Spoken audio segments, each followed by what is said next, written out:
दोस्तों, अगर हमारे बिजनेस में आपने ऑब्जेक्शन का सॉल्यूशन करना सीख लिया ना, तो आप 100% हर एक सेल को क्लोज कर सकते हैं।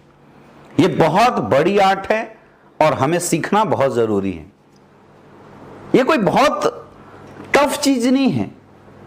कई लोग बोलते हैं सर मैं जवाब नहीं दे पाता हूं, या सर मेरे जवाब लोग सेटिस्फाइड नहीं कर पाते, या सर मैंने सब कुछ रट लिया। देखिए, प्रश्न का जवाब देना वाकई में आपके पास लिखित पड़ा हुआ है या आप कहीं से देख के रट सकते हैं, लेकिन जो कन्वर्जन है, जो सेटिस्फैक्शन है, वो केवल रटा रटाया जवाब देने से नहीं आएगा।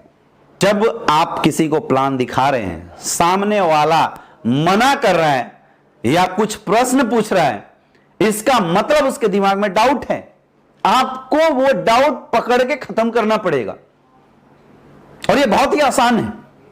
अगर ये 6 स्टेप्स हैं, इस 6 स्टेप से आप ऑब्जेक्शन सॉल्यूशन करना शुरू कर देते हैं मेरे दोस्त, बहुत आसानी से आप लोगों की रिजल्ट बहुत आसानी से कन्वर्ट हो सकती है।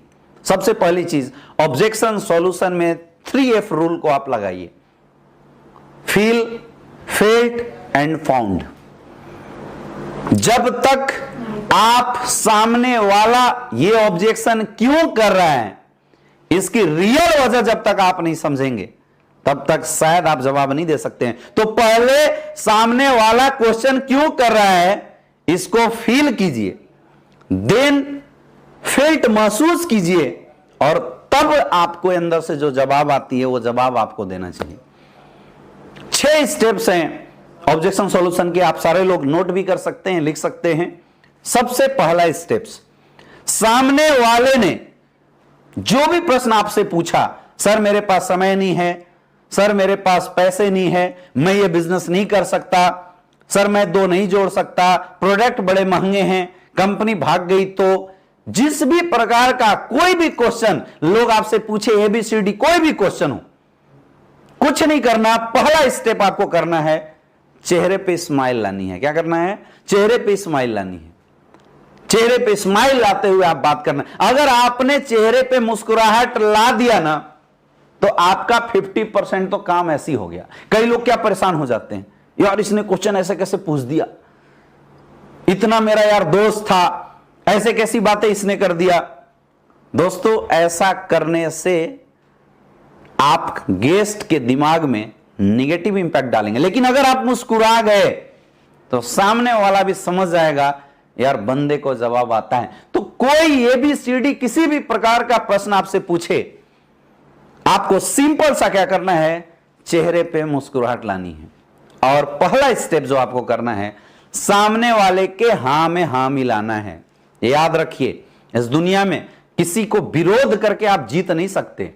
अगर आपने किसी के प्रश्न का विरोध कर दिया तो आपका सॉल्यूशन डिबेट में कन्वर्ट हो जाएगा, और यार डिबेट में कभी अपना फायदा होता ही नहीं है।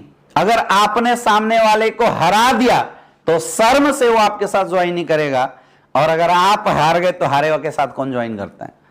तो ये तो बात वही हुई कि तरबूजे पे चाकू गिरी है, चाकू पे तरबूजा, कटता कौन है? हमेशा तरबूजा कटता है।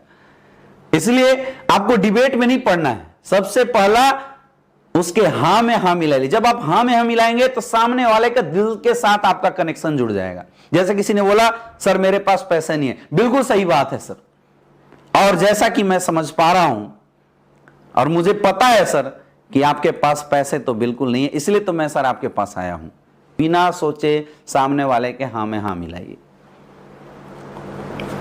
दूसरा, सेकेंड स्टेप, अब बिना देर किए हुए बातों को थोड़ी सी घुमा के उसका प्रश्न उसी से पूछना। जैसे किसी ने बोला सर प्रोडक्ट महंगे हैं, बिल्कुल सही बात है सर, और अगर हम मार्केट की अपेक्षा देखें तो ये प्रोडक्ट की रेंज आपको थोड़ी सी डिफरेंस समझ में आएगी, क्योंकि ऐसी सेम क्वांटिटी डाली हुई प्रोडक्ट आप मार्केट में 500-600 में देखते होंगे, इसलिए आपको लगता होगा कि ये प्रोडक्ट महंगे हैं। पहली बार सर जब हमने देखा था तो हमें भी लगा था।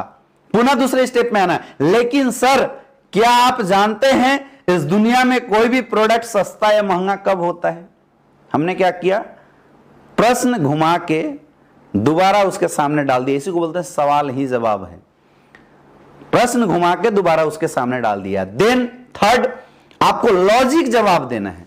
जो भी प्रश्न पूछे उसकी लॉजिक क्या हो सकती है, लॉजिकली समझाना है। प्रोडक्ट मांगे हैं तो क्यों मांगे, समय नहीं है तो आखिर समय क्यों नहीं है, पैसा नहीं है सामने वाले के पास तो पैसा क्यों नहीं है, लॉजिकली समझाना है। इसके बाद आपको कैलकुलेशन के साथ कुछ प्रूफ, कुछ डाटा शो करते हुए जवाब देना है। दोस्तों, कैलकुलेशन और डाटा जब हम किसी के सामने प्रेजेंट करते हैं, फैक्ट जब सामने वाले के पास रखते हैं, इसका बहुत ही पॉजिटिव इंपैक्ट पड़ता है, बहुत ही ज्यादा पॉजिटिव इंपैक्ट पड़ता है। तो आपको कैलकुलेशन के साथ, हो सके तो एक पेन पेपर उठाइए, उसमें लिख के कैलकुलेशन के साथ समझाइए। प्रोडक्ट मांगे, क्यों मांगे, समय नहीं है, क्यों नहीं है, कैसे होगा समय, लिख के समझाइए।